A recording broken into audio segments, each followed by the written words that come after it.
عزیزان گرامی، معزز بہنوں اور بیٹیوں، ہر انسان کی موت کا ایک وقت مقرر ہے اور وہ وقت اللہ رب العزت کے علم میں ہے۔ انسان اس سے قطعاً نابلد ہے، لا علم ہے، بالکل اس کے بارے میں کوئی علم نہیں ہے کہ کب اس کا وقت آ جائے۔ ہر انسان کی موت کا علم صرف اللہ کے پاس ہے۔ جب تک زندگی ہے انسان کے پاس مہلت ہے، توبہ کی مہلت ہے، عمل صالح کی مہلت ہے، کوئی بھی نیک عمل، کوئی بھی اچھا عمل انسان کر سکتا ہے۔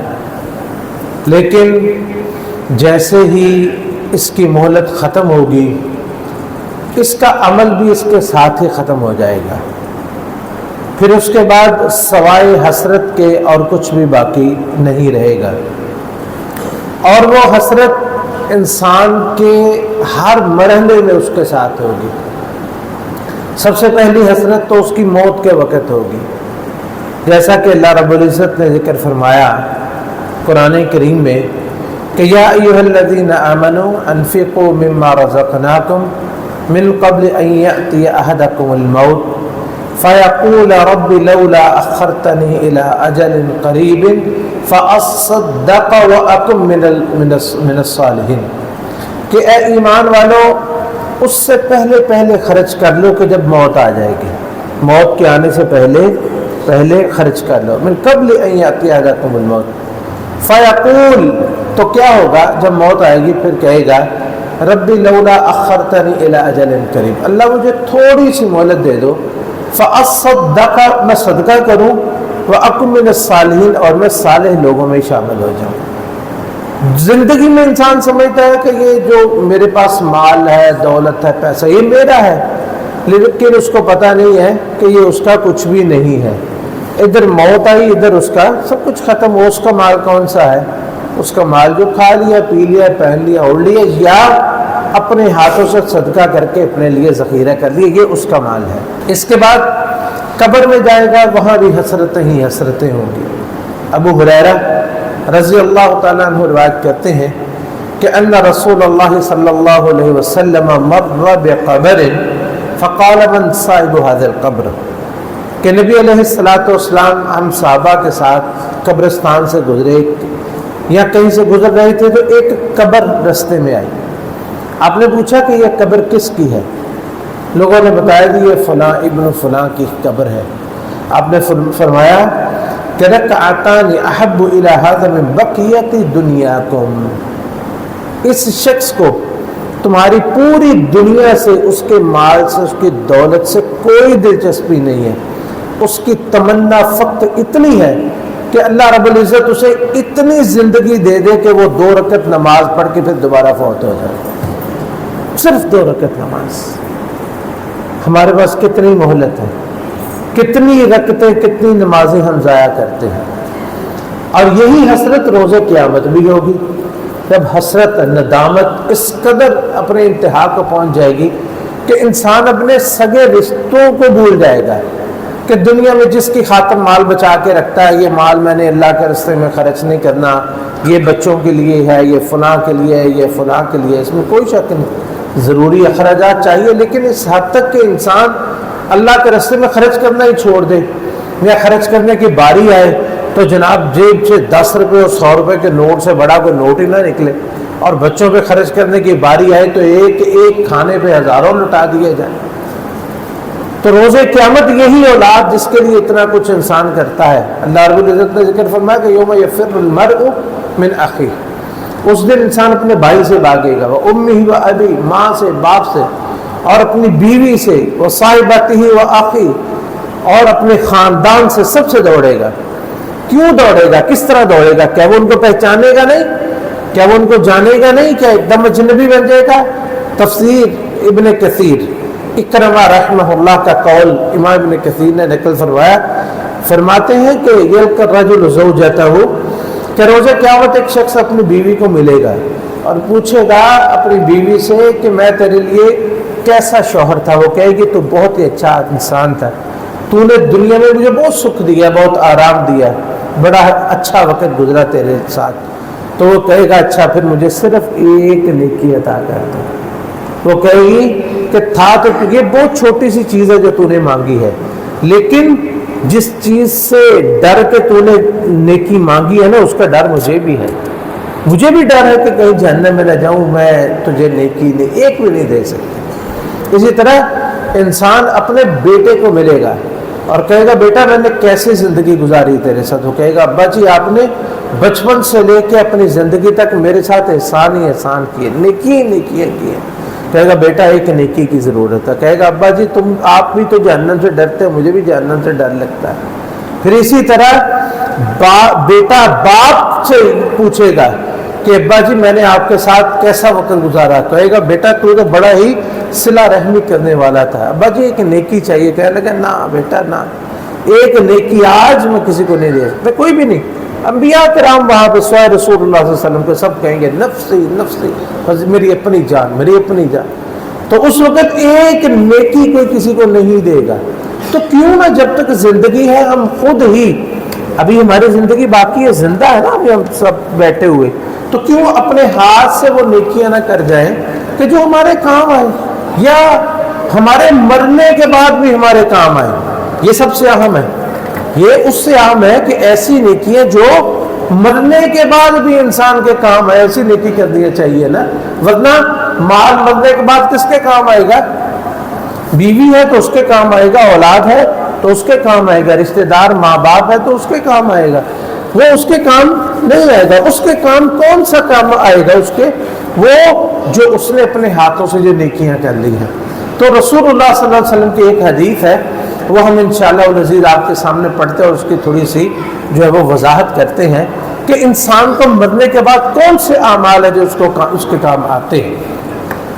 حضرت انس ابن مالک رضی اللہ تعالیٰ عنہ روایت کرتے ہیں کہ ان النبی صلی اللہ علیہ وسلم قال سبع یجری للعبد اجرہن من بعد موتہ وہو فی قبرہ، کہ 7 چیزیں ایسی ہیں کہ انسان کے مرنے کے بعد وہ قبر میں ہوگا لیکن اس کی نیکیاں جاری رہیں گی۔ مرنے کے بعد قبر میں ہوگا، دفنایا ہوا ہوگا، حسرت نہیں ہوگی۔ کیوں؟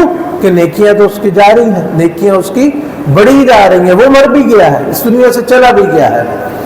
اور وہ کون کون سی ہیں؟ نمبر 1 من علم علما، جس نے کوئی تعلیم دی، او اجرا نہرا، یا کوئی نہر جاری کر دی، او حفر بئرا، یا کوئی کنواں کھدوا دیا، او غرس نخلا، یا کھجور کا کوئی درخت لگا دیا، او بنا مسجدا، یا کوئی مسجد بنا دی، او ورث مصحفا، یا قرآن کریم کو چھوڑ دیا، او ترک ولدا یستغفر له بعد موتہ، یا ایسی اولاد چھوڑی جو موت کے بعد اس کے لیے استغفار کرتی ہو۔ یہ 7 چیزیں ہیں جو انسان کے کام آنے والی ہیں۔ یہ صحیح شیخ البانی نے صحیح الترغیب میں اس کو صحیح قرار دیا ہے۔ اب اس کی تھوڑی سی وضاحت کر دیتے ہیں۔ نمبر 1، پہلی چیز جو انسان کی موت کے بعد اس کے کام آنے والی ہے وہ ہے علم علما، کہ جو اس نے علم سکھایا۔ اس سے علماء کی شان اور اس کی عظمت کا پتہ چلتا ہے کہ جو صاحب علم ہوتا ہے اس کا کیا مقام ہے، کہ اس کے جو علم وہ اس دنیا والوں کو سکھایا جاتا ہے اور وہ پھر آگے اس کے شاگرد اگلے شاگردوں کو منتقل کرتے ہیں۔ یہ قیامت تک یہ سلسلہ اسی طرح جاری رہتا ہے نیکیوں کا۔ تو اس میں اس علم کے سرخیل کون ہیں؟ ہمارے پیارے پیغمبر محمد کریم صلی اللہ علیہ وسلم، جن پر اللہ رب العزت نے قرآن کریم نازل کیا ہے اور جن کے فرامین کو ہم حدیث بولتے ہیں، جن کے اقوال کو، جن کی خاموشیاں ہمارے لیے حجت ہیں۔ تو آپ دیکھیں جو بھی انسان قیامت تک بھی نیک عمل کرے گا وہ تمام اجر سب سے پہلے کس کو ملے گا؟ حضرت محمد کریم صلی اللہ علیہ وسلم کو۔ اور اس کے بعد یہ دنیا تک پہنچانے والا علم کون ہے؟ آپ کے صحابہ کرام، پھر تابعین، جتنے لوگ ہیں اور آج بھی تک جتنے علماء ہیں، جو بھی علماء لوگوں کو دین کا علم سکھاتے ہیں، دین کی طرف ان کو راغب کرتے ہیں، کوئی کتاب لکھ کے، کوئی تقریر کر کے، وہ کسی طرح، تو یہ سارا کا سارا علم جو ہے یہ انسان کو اس کے مرنے کے بعد بھی قبر میں بھی اس کو اس کا اجر ملتا رہے گا۔ ہم حوالہ دیتے ہیں یہ فلاں کتاب میں ہے، وہ فلاں کتاب میں ہے، اور وہ کتابوں والے صدیوں سے اس دنیا سے چلے گئے ہیں، لیکن ان کا علم باقی ہے۔ کہا جاتا تھا کہ یموت العالم ویبقى کتابہ، کہ عالم فوت ہو جاتا ہے اس کی کتاب باقی رہتی ہے، لیکن اب جیسے دنیا نے ترقی کی ہے اب صرف کتاب ہی باقی نہیں رہتی باقی، بلکہ عالم کے الفاظ بھی محفوظ رہتے ہیں۔ کتنے علماء ہیں ان کی کیسٹیں، جب کیسٹیں چلتی تھی، شیخ ابن باز رحمہ اللہ، شیخ ابن عثیمین، شیخ البانی رحمۃ اللہ علیہ، اتنے یہ بڑے علماء جو گزرے ہیں تھوڑا سا پرانے زمانے میں، کیسٹیں چلتی تھی، ان کے کیسٹوں سے آگے کتابیں لکھی ہیں، اور اب تو اس سے بھی زیادہ جو ہے وہ ہر موبائل میں یہ سیو ہو سکتا ہے، ویڈیوز بنتی ہیں، اور یعنی اب علم کو محفوظ رکھنا۔ اور اسی طرح کوئی عالم جو ہے وہ کوئی جو ہے وہ ایک پوسٹ علم کی وہ نقل کرتا ہے، کتنی دنیا تک پہنچتی ہے۔ ہماری الحمدللہ مرکز داؤد کی کئی پوسٹیں جو ہیں وہ لاکھوں کی تعداد میں لوگوں تک شیئر ہوئی ہیں، اور یہ وہ ہے جو لوگوں تک جن کی ریچ ہوئی، جس کا ہمیں علم ہوا، جس کا نہیں ہوا کسی نے اپنی طرف سے شیئر کی ہے، بعض چیزیں وہ ریکارڈ میں نہیں بھی آتی، لیکن کوئی بھی علم جو ہے وہ اس کو شیئر کرنا یا علم کو آگے پھیلانا، تو یہ علماء خاص طور پر یہ علماء کا کام ہے، اور علماء سے یہ علم جو ہے وہ آگے پھیلتا ہے، یہ ہمیشہ قیامت تک کے لیے اس کا اجر جاری رہتا ہے۔ اور یہاں پہ یہ بات بھی یاد رکھیں، اس سے صرف علماء مراد نہیں ہے، بلکہ ہر وہ شخص جو کو دین کی بات سکھا دیتا ہے۔ مثال کے طور پر آپ اپنے بیٹے کو سورہ فاتحہ سکھاتے ہیں، اپنے بیٹے کو نماز سکھاتے ہیں، اب آپ کا بیٹا جب تک نماز وہ پڑھتا رہے گا، اور پھر اس کے بعد وہ اپنے بچوں کو، اپنے بیٹے کو، اپنے بیٹی کو یا بیٹے کو، کسی کو بھی نماز سکھاتے ہیں اور اس کو دین کی کوئی بات سکھاتے ہیں، اس کو دائیں ہاتھ سے کھانا سکھاتے ہیں، اور اس کو بتاتے ہیں کہ آپ نے جب بیت الخلاء میں جانا ہے تو یہ دعا پڑھنی ہے، کھانا کھانا ہے تو یہ دعا پڑھنی، کھانے کے بعد یہ دعا پڑھنی ہے، اس کو قرآن کریم کی کوئی سورت سکھا دیتے ہیں، اس کو نماز سکھا دیتے ہیں، اس کو کوئی ذکر سکھا دیتے ہیں۔ علم کی کوئی بات بھی جو آپ سکھا دیتے ہیں اپنے بچوں کو یا کسی کو بھی، کسی بھی چھوٹے کو، کسی بھی بڑے کو، تو یہ بھی علم ہے، اور جب تک وہ شخص عمل کرتا رہے گا یا آگے وہ جس کو سکھائے گا، یہ آپ کے لیے اجر جو ہے وہ قیامت تک کے لیے جاری رہے گا۔ اللہ رب العزت ہمیں اس کی توفیق نصیب فرمائے۔ اور اسی طرح وہ لوگ بھی جو علم کے پھیلانے میں تعاون کرتے ہیں، مثلا ایک مسجد ہے، وہاں علم کی بات ہوتی ہے، علماء گفتگو کرتے ہیں۔ اب دیکھیں ایک عالم جو ہوتا ہے نا، وہ اکیلا کچھ بھی نہیں کر سکتا ہے۔ ایک عالم اکیلا، جب تک پوری جماعت اس کے ساتھ نہیں ہوتی، ایک عالم ممبر پہ بیٹھا ہوتا ہے، کوئی بھی ممبر پہ بیٹھا ہوتا ہے یا مصلی پہ کھڑا ہوتا ہے، اس کے ساتھ ایک پوری جماعت ہونی چاہیے۔ جماعت ہوگی تو پورے معاملات چلیں گے۔ اور خاص طور پر ہم جیسے جن ممالک میں ہم رہتے ہیں، جہاں علماء کا حالانکہ کام صرف علم پھیلانا ہے، لیکن یہاں پر ایک اور مسئلہ ہے کہ علماء کو مسجدیں بنانی بھی پڑتی ہیں، مسجدیں چلانی بھی پڑتی ہیں، مسجدوں کے لیے چندہ بھی کرنا پڑتا ہے، اور دوسرے معاملات ساری ذمہ داری علماء کی ہو جاتی ہے۔ تو وہ لوگ جو اور وہ جماعتیں جو علماء کے ساتھ تعاون کرتی، وہ بھی اس علم میں وہ ساتھ ہی شامل ہو جاتی ہیں۔ دوسرا او اجرا نہرا، دوسرا صدقہ جاریہ، نبی علیہ السلام نے فرمایا، یا جس نے کوئی نہر جو ہے وہ جاری کروا دی۔ اچھا نہر کیا ہوتی ہے؟ نہر یہی ہوتی ہے نا کہ پانی ایک جگہ پہ ہے، اس کو دوسری جگہ پہ لے کے جانا، یعنی پانی موجود ہے ایک جگہ پہ، دوسری جگہ پہ نہیں ہے، تو اس کو دوسری جگہ پہ لے کے جانا، یہ نہر ہے۔ تو یہ نہر اور موجودہ دور میں کیا ہے؟ پائپ فٹنگ اسی طرح ہے نا، کہ ایک جگہ پہ پائپ ہے، دوسری جگہ پہ اس کو لے جانا، کسی طریقے سے پانی کو دوسری جگہ پہ منتقل کروا دینا، یہ نہر کو جاری کروا دینا ہے۔ اور جو بھی یہ شخص کام کر، مثال کے طور پر ایک شخص ہے، وہ کسی مسجد کے اندر یا کسی مدرسے کے اندر یا کسی پبلک پلیس پہ ایک جو ہے وہ پائپ فٹنگ کروا دیتا ہے کہ جناب یہاں سے پانی گزرے اور لوگوں تک پہنچے۔ اب اس کے اندر سے جتنا پانی گزرے گا، جب تک گزرے گا، یہ اس کے لیے صدقہ جاریہ ہے۔ تیسری چیز وہ اس سے ملتی جلتی ہے لیکن تھوڑی سی مختلف ہے، وہ ہے او حفر بئرا، یا اس نے کوئی کنواں کھدوا دیا۔ اب کنویں جو ہے وہ نئی شکل میں آ گیا ہے، بہت سارے علاقوں میں کنویں کی ضرورت پڑتی ہے، لیکن ہمارے علاقے میں کنویں کی جدید شکل کون سی ہے؟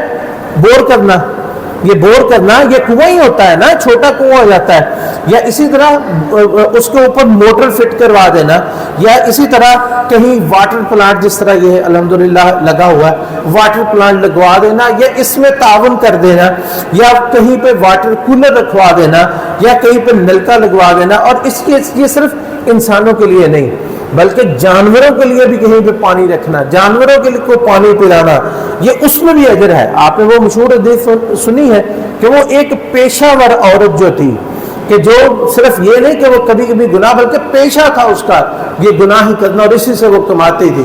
ایک دفعہ سخت پیاس لگی تو کنواں نیچے تھا، اس سے میں اتر کے اس نے پانی پیا، باہر نکلی تو دیکھا کہ کتا پیاس سے بلک رہا ہے اور جو ارد گرد گیلی مٹی تھی نا اس کو اپنی زبان سے چاٹ رہا ہے. اس نے کہا کہ مجھے بھی جتنی پیاس لگی تھی نا اس کو بھی اتنی ہی پیاس لگی، اس کو میں پانی پلاتی. اس نے کیا کیا، اپنا موزہ اتارا، موزہ جو ہوتا ہے تو چمڑے کا ہوتا ہے، موزہ اتارا، اس کو اپنے کپڑے کے ساتھ باندھا، یا نیچے اتر کے اس موزے میں ہی پانی جو ہے وہ کچھ بھی نہیں تھا اس کو پلانے کے لیے، اس نے موزے میں پانی بھرا اور پانی بھر کے اس کتے کے سامنے رکھ دیا تو کتے نے پی لیا. بس اتنی سی بات. تو اللہ تعالیٰ نے اس کے اس عمل کی اتنی قدر دانی کی کہ سارے گناہ معاف کر کے اللہ نے اس کو جنت میں داخل کر دی. صحابہ کرام حیران ہوئے تو کہنے لگے النا فی البہائم اجرا، اے اللہ کے رسول علیہ الصلوۃ والسلام کیا ہمیں جانوروں کو پانی پلانے کا بھی میں بھی اجر ملے گا؟ آپ نے فرمایا فی کل ذات کبد رطبۃ اجرا، ہاں ہر زندہ چیز جو بھی ہے، جو بھی جگر والی چیز ہے، جو بھی زندہ چیز ہے اس کے ساتھ احسان کرنے کا اجر ہے. تو یہ تیسری چیز تھی کہ وہ حفرہ بئرایہ، اس نے کوئی کنواں کھدوا دیا. چوتھی چیز او غرس نخلا، یہاں کوئی کھجور کا درخت کہیں پہ لگا دیا. تو یہاں پہ نخل جو ہے چونکہ سردار ہے سارے درختوں کی، تو اس لیے جو آپ نے جو ذکر کیا ہے نا نخل کا، کھجور کے درخت کا، وہ تغلیباً ہے. تو اس سے مراد ہر درخت ہے اور وہ درخت پھلدار زیادہ بہتر ہے. اگر نہ بھی ہو تو نبی علیہ الصلوۃ والسلام نے فرمایا کہ کوئی بھی شخص کوئی کہیں پہ درخت لگا دیتا ہے، کوئی پودا لگا دیتا ہے تو اس میں اس کی چھاؤں میں بیٹھے، یا اس کا کوئی چارہ کھائے، یا کوئی چڑیا کوئی جانور اس کا دانہ دن کا کھا لے، یا اس پہ کوئی پھل لگے کوئی پھل کھا لے، حتیٰ کہ اگر کوئی چور اس کا پھل چوری بھی کر لے تو اس کا بھی اس کو صدقے کا ہی اجر ملے گا. کوئی بھی درخت لگا دینا، کہیں بھی لگا دینا، تو یہ بھی ایک صدقہ جاریہ ہمیشہ کے لیے.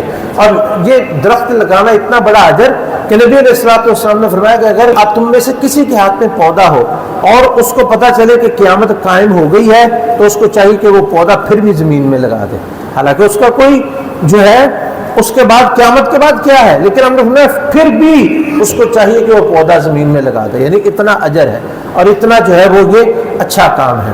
پانچویں چیز او بنا مسجدہ، یا اس نے مسجد کوئی بنا دی یا مسجد میں کوئی تعاون کر دیا، تو یہ بھی اس کے لیے مرنے کے بعد بھی صدقہ جاریہ ہے. اور خاص طور پر دیکھیں یہ جو مسجدیں ہیں، جو ایک دفعہ مسجد بن جاتی ہے وہ قیامت تک کے لیے مسجد ہی رہتی ہے. دنیا میں کسی کا ہم اپنا گھر بناتے ہیں، کوئی گھر چھوٹا بنا لے، بڑا بنا لے، کوئی کوٹھی بنا لے، کوئی کچھ بھی بنا لے، لیکن کیا ہوگا، کتنی دیر تک اس کا وہ انتقال اس کے نام پہ چڑھا رہے گا؟ اس کے مرنے کے فوراً بعد کیا ہوگا، آٹومیٹکلی ڈیتھ سرٹیفکیٹ بنے گا، تو اور اس کے بعد جناب اس کا سارا آٹومیٹکلی اس کے اولاد کے نام، بیوی کے نام، جو بھی ورثہ اس کے نام چڑھ گیا. کس کا مال تھا، کدھر گیا؟ لیکن مسجد جو ہے ایک دفعہ بن جائے اور مسجد میں جو کام ہو جائے وہ ہمیشہ کے لیے قیامت تک کے لیے. مسجد ہم نے نہیں دیکھا کہ مسجد تھی اور نہیں رہی، مسجد ہی رہتی ہے. مسجد جو ہے اس کا وارث جو ہے یا اس کا مالک کون ہے؟ اللہ مالک ہے مسجدوں کا. وَأَنَّ الْمَسَاجِدَ لِلَّهِ، یہ مسجدیں اللہ کے لیے بنائی ہیں تو یہ قیامت تک کے لیے جاری رہیں گی. مسجد کے ذمہ داران بدلتے رہتے ہیں لیکن مسجد تو نہیں نہ بدلتی. جو بھی مسجد بناتے من بنا للہ مسجدہ بنا اللہ لہ بیتا فی الجنہ، دنیا میں مسجد بنائی ہمیشہ دنیا تک کے لیے باقی ہے، تو اللہ تعالیٰ اس کے بدلے میں جنت میں گھر بنا دیتے ہیں جو ہمیشہ اس کے لیے اس کے نام ہو جاتا ہے. چھٹی چیز او ورث مصحفہ، کیا اس نے کوئی قرآن کریم کا نسخہ جو ہے وہ چھوڑ دیا، بازار سے خریدا، کسی مسجد میں رکھ دیا. تو یہ ایک صدقہ جاری ہمیشہ کے لیے کس طرح ہے کہ اب وہ قرآن کریم کا نسخہ اس نے رکھا، جب تک وہ پڑھا جاتا رہے گا اس کو اجر ہے، اور اسی نسخے سے اگر کسی نے کوئی ہدایت پا لی، کوئی نیکی کا کام کر لیا، تو قرآن کریم پڑھ کے اس کو اللہ 10,000 بار قرآن جو پڑھتا ہے اللہ اس کو نیکی کی توفیق بھی دیتے ہیں، اور اسی طرح اس کو پڑھ کے اگر کسی نے حفظ کر لیا تو کیا ہی بات ہے جی، وہ ہمیشہ کے لیے اس کے لیے صدقہ جاریہ ہو گیا۔ اور تو یہ چھٹی چیز ہے ورثہ مصطفیٰ۔ یا ساتویں چیز ہے او ترک ولدا یستغفر له بعد موته، یا اس نے ایسی اولاد چھوڑی جو اس کے مرنے کے بعد اس کے لیے استغفار کرتی ہے۔ تو اولاد تو سب جن کی بھی ہوتی ہے وہ چھوڑ ہی جاتے ہیں، لیکن کیا ہم اولاد کی تربیت ایسی کرتے ہیں کہ وہ ہمارے مرنے کے بعد بھی ہمارے لیے استغفار کرے، اور مرنے کے بعد بھی ہمارے لیے جو ہے وہ صدقہ جاریہ بنے، اور مرنے کے بعد ہمارے اجر جو ہے وہ ان کے ذریعے بڑھتے رہے، جیسے کہ حدیث میں آتا ہے کہ نبی علیہ السلام نے فرمایا کہ اللہ تعالیٰ کسی بندے کا جنت میں درجہ بڑھا دیتے ہیں، تو وہ پوچھتے ہیں اللہ یہ کہاں سے؟ تو اللہ تعالیٰ فرمائے گا تیری اولاد نے تیرے لیے استغفار کیا تھا اس لیے تیرا جنت میں درجہ بڑھ گیا، یعنی مرنے کے بعد بھی اجر جو ہے وہ جاری رہتا ہے۔ یہ تھی 7 بڑی بڑی چیزیں، اور اس کے ساتھ کچھ اور بھی ہیں کہ ایک حدیث میں آتا ہے او بیتا لابن السبیل بنا، یا اس نے ایک حدیث میں آتا ہے کہ وہ کسی مسافر کے لیے وہ کو گھر بنا دیتا ہے، تو یہ بھی اس کے ساتھ شامل ہے۔ اور اسی طرح ایک حدیث میں مطلق صدقے کے بارے میں آتا ہے او صدقتن اخرجہا من مالہ فی صحتہ و حیاتہ، یہ شرط ہے، یا وہ اپنی صحت میں اور اپنی زندگی میں اور اپنی صحت کے اندر وہ صدقہ کوئی کر دیتا ہے یلحقہ بعد موتہ، تو اس کے مرنے کے بعد بھی وہ اس کا اجر اس کو ملتا رہتا ہے۔ اللہ رب العزت سے دعا ہے کہ اللہ تعالیٰ ان تمام اعمال کو کرنے کی ہمیں توفیق نصیب فرمائے، اور ہمارے مرنے کے بعد بھی ہمارے اعمال صالحہ ہمارے لیے جاری رہے، اللہ تعالیٰ میں اس کی توفیق نصیب فرمائے۔ وآخر دعوانا ان الحمد للہ رب العالمین۔